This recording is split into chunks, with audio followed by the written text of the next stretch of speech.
Olá pessoal, sejam todos muito bem-vindos ao canal Já Pra Bíblia. É muito bom tê-los conosco mais uma vez e hoje a gente vai estudar Gênesis capítulo 25. Se você ainda não é inscrito no nosso canal, eu te convido a se inscrever, curtir o vídeo, compartilhar, mandar para todo mundo, para que a palavra do Senhor, pregada de forma saudável e fiel às Escrituras, se multiplique na internet para a glória do nome do nosso Deus. Então, vamos juntos já para a Bíblia.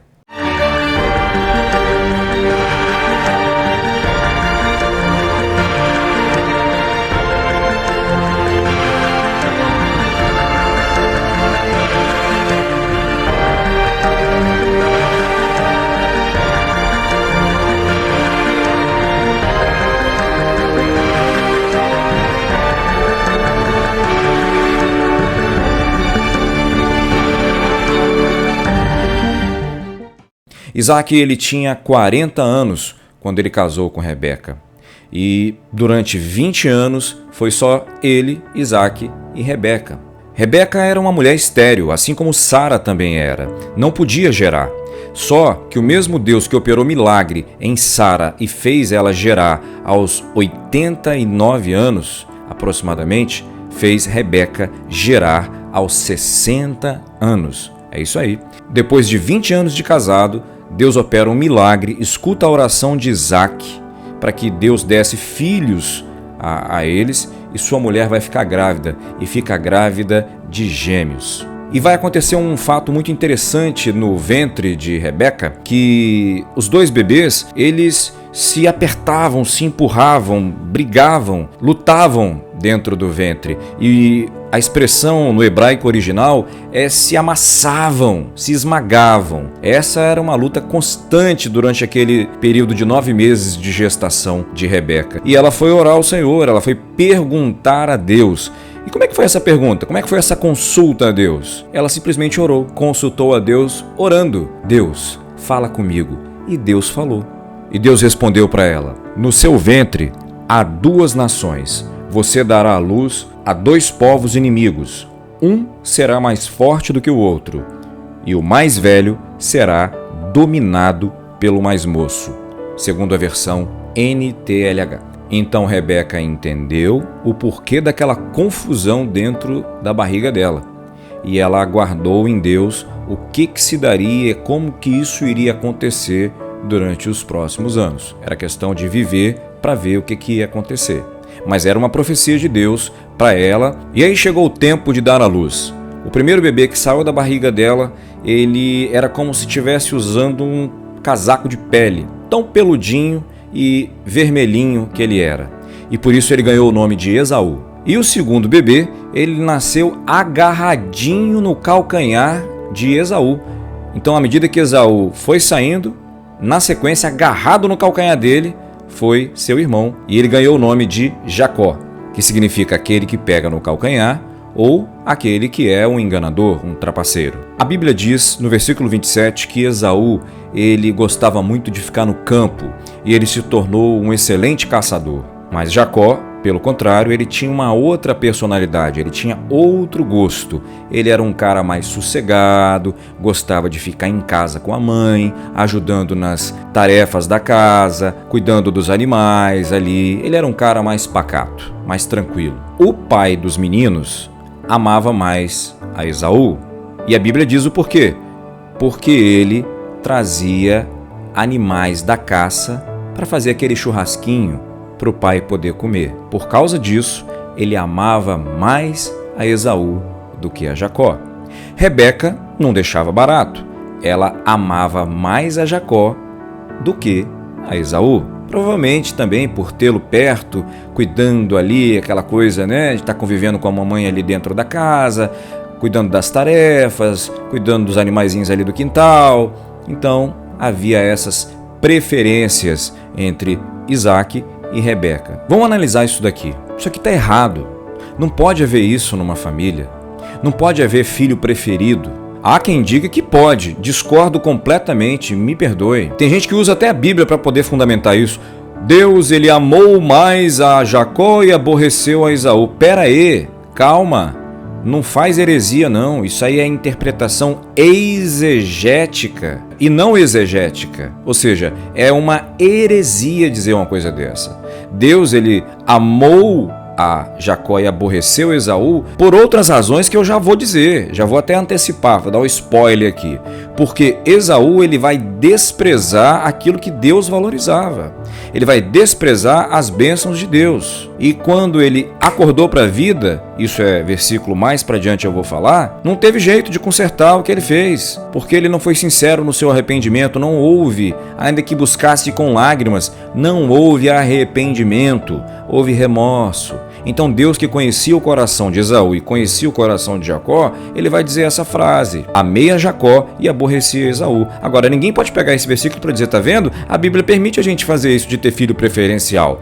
Isso é uma derrota. Famílias que fazem isso estão destruindo os seus filhos e os descendentes dos seus filhos. Estão criando gerações problemáticas e vão colher os frutos lá na frente, como infelizmente aconteceu na família de Isaac. Porque quando um filho ele sente que ele é rejeitado, ainda que o pai esteja dentro de casa, é como se ele fosse órfão de pai vivo. E vocês acham que Jacó não sabia que Esaú era preferidinho do papai? Vocês acham que isso era saudável para a família? Claro que não. Veja bem uma coisa, existem duas maneiras de você ser órfão. Órfão de pai vivo e órfão de pai morto. Em ambos os casos, o que eu vou dizer agora se aplica. Uma criança, quando se sente órfão do seu pai, ela tem diversas dificuldades na vida dela. Existem 3 problemas que se destacam em todos os filhos que passam por esse cenário de se sentirem órfãos. O primeiro é não entender o que são limites.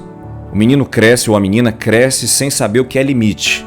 Esse é o primeiro problema de ser órfão, de pai vivo ou de pai morto. O segundo problema é não se sentir protegido, ou seja, proteção. Ele tem muito problema com essa questão.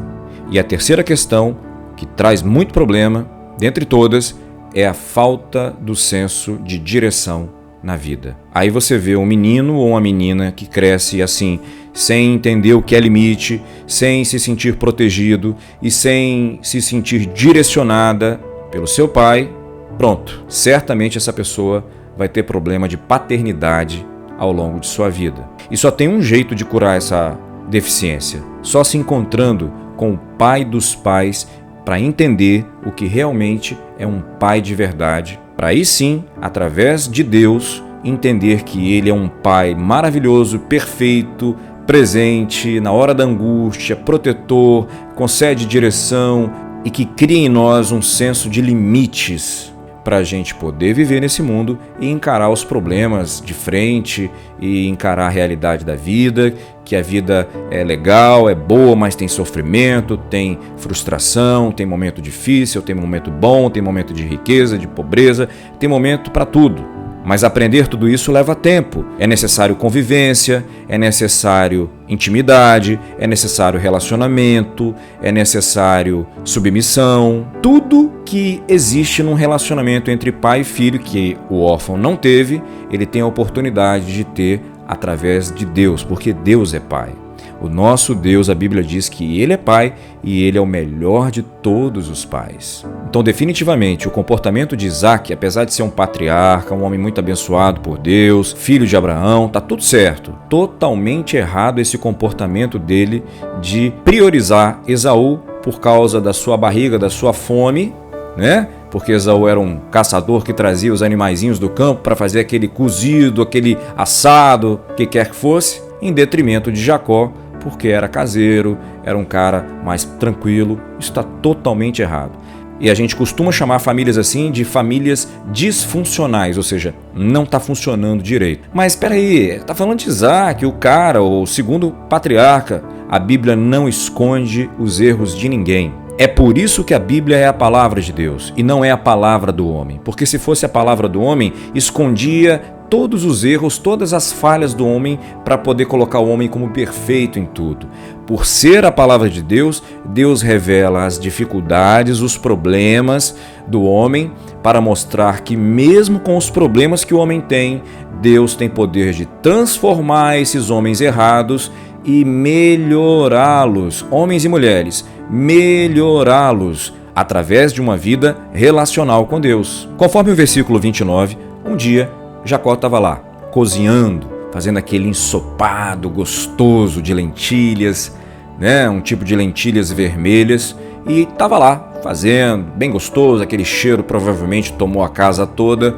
E aí chega Esaú cansadão, estava cansado da caça e já entrou falando alto: eu tô com fome, eu tô morrendo de fome. Foi por causa dessa ocasião que puseram o nome em Esaú de Edom, que significa vermelho. Aí Jacó aproveitou o momento e disse: é agora. Sim, eu deixo, você pode comer dessa comida. Claro que pode, mas só se você passar para mim os seus direitos de filho mais velho.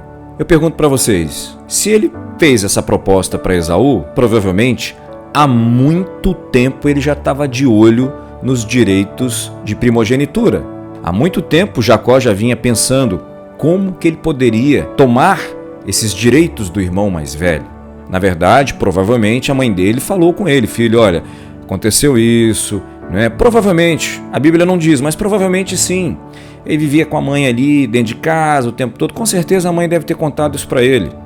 E com certeza isso foi propulsor para ativar nele a ansiedade, a precipitação, para que ele só quisesse isso.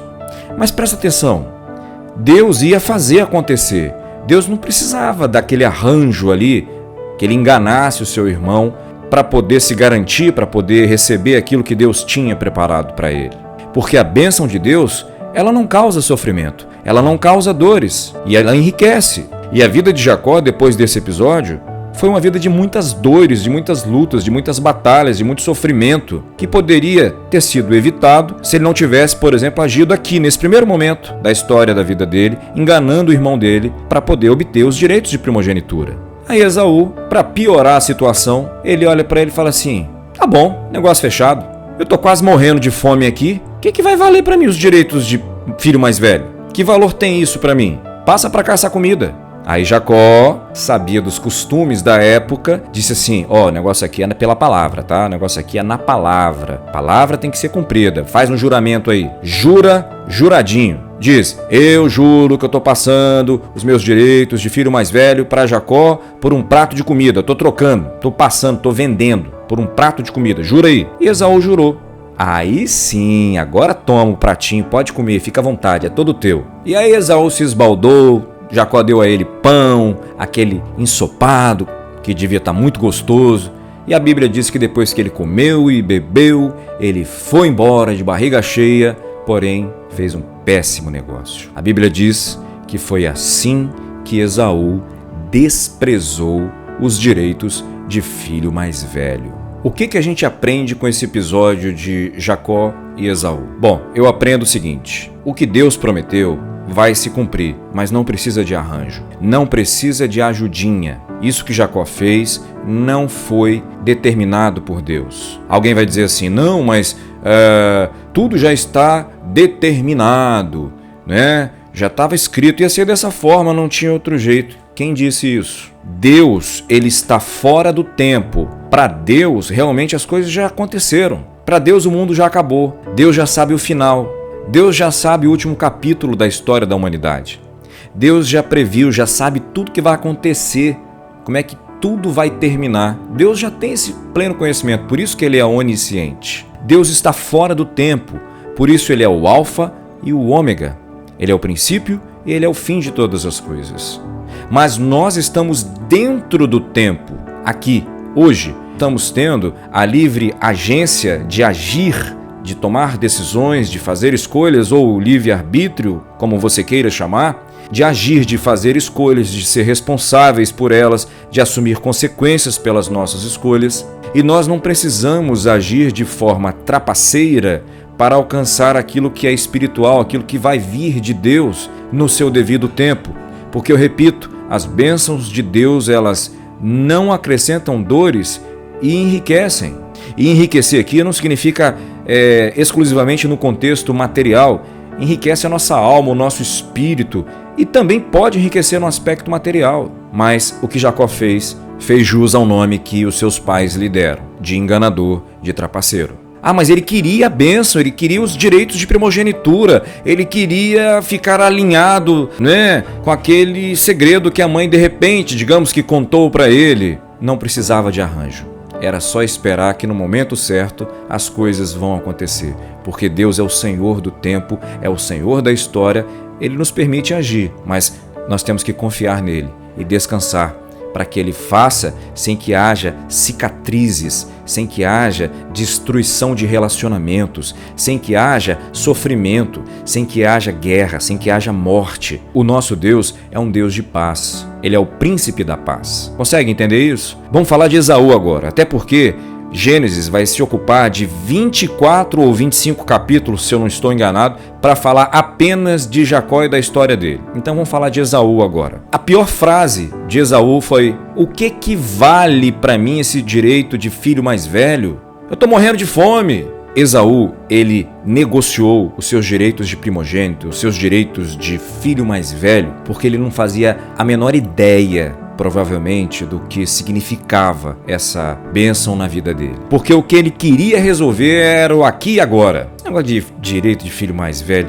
esse negócio aí nem... O que isso vale pra mim? Eu quero é comer, rapaz. Dá esse negócio pra cá. Essa foi a grande derrota de Esaú. E isso fez com que ele perdesse o direito da primogenitura mais adiante.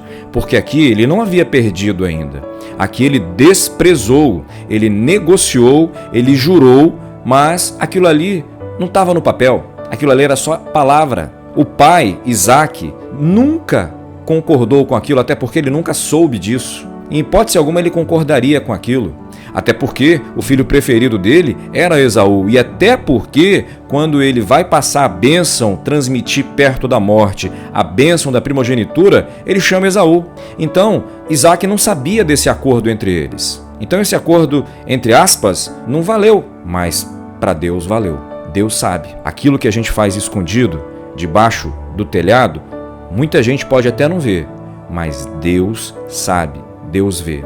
Por isso nós temos que tomar muito cuidado com aquilo que a gente fala, com aquilo que a gente vê, com aquilo que a gente faz, para não negociar, não deixar que o desejo da nossa carne, que a concupiscência, que a vontade do nosso eu, da nossa carne, prevaleça em detrimento do aqui e agora, do comamos e bebamos que amanhã morreremos, do imediatismo humano que revela a falta de confiança em Deus, do imediatismo humano que revela um coração sem fé, do imediatismo humano que faz qualquer negócio e não está nem aí para a vontade de Deus.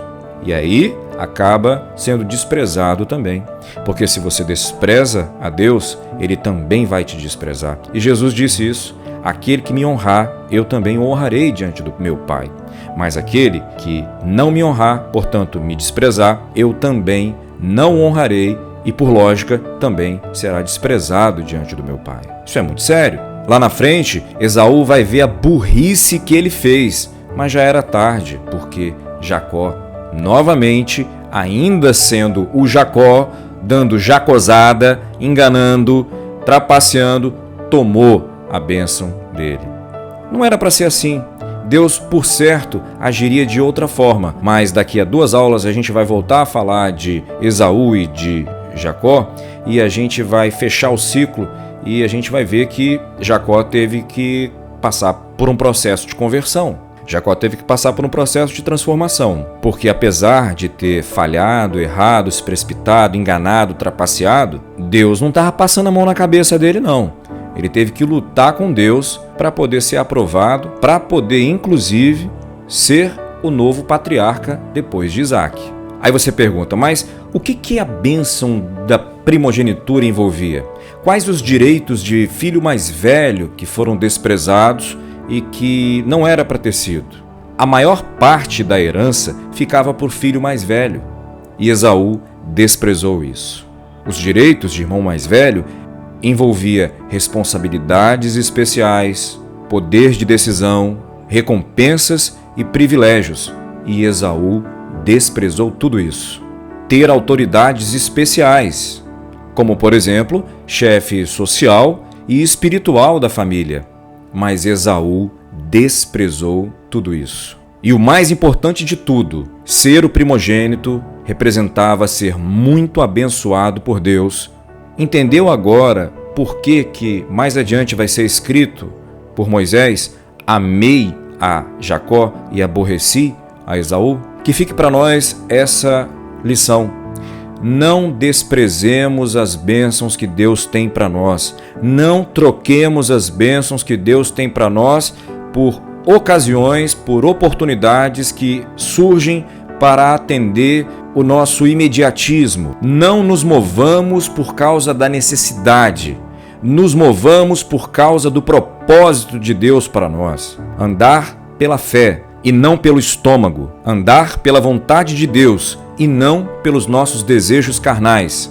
Porque certamente, se nós deixarmos o nosso coração nos guiar, nos conduzir, com certeza estaremos fadados ao fracasso, como foi o fracasso de Esaú. Esaú rejeitou a bênção da primogenitura. Mas eu vou ampliar aqui. Hoje nós corremos o risco de desprezar a bênção da salvação, a bênção da família, a bênção do casamento, a bênção dos filhos, a bênção da provisão de Deus, a bênção da prosperidade de Deus, a bênção da saúde. Nós podemos desprezar todo tipo de bênção que Deus tem para nós. Mas infelizmente, se fizermos isso, nós vamos colher as consequências ruins das nossas decisões. Mais adiante, de fato, Esaú perdeu os direitos de irmão mais velho, os direitos da primogenitura. Mas antes de perder, ele desprezou. Então entenda uma coisa: o processo da perda, ele é antecedido pelo desprezo. Você despreza hoje aquilo que Deus tem para você, é questão de tempo, você vai perder. É como a lei da semeadura: plantou, colheu. Despreza hoje, perde amanhã. E às vezes perde até no mesmo dia. Então, que fique a maior lição para nós nessa aula. Não vamos negociar com as bênçãos de Deus. Não vamos negociar com as promessas de Deus para a nossa vida. Deus, Ele tem o melhor para nós. E Ele não precisa da nossa ajudinha. Ele é o nosso Deus e, além de Deus, Ele é o nosso Pai. Já para a Bíblia fica por aqui. Se você gostou do vídeo, curte, comenta, compartilha, manda para todo mundo. Que Deus possa encher o seu coração com essa palavra. E a gente se vê no próximo estudo. Fiquem com Deus e até lá. Tchau, pessoal!